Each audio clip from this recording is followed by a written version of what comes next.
nagtulod sa akon, kun nga nga nagsurrender ako, kun nga nagbalik loob ako sa aton yung gobyerno.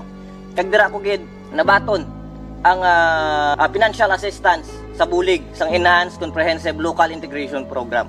Dako ang nabulig sa akon nga pagbag-o nga pagabuhi sang malinong kag matawhay. Napakalaking bagay, no? Napakalaking tulong sa campaign ng ating 12th Infantry Battalion ang Enhanced Comprehensive Local Integration Program. Ay nakapaloob din dito ang mga support system tulad ng financial assistance, livelihood programs at saka psychosocial services upang masiguro na maging maayos ang kanilang kalagayan bago sila babalik sa mainstream society natin. Si Raynel, dati ng miyembro ng CPP-NPA-NDF diri sa area sang Panay.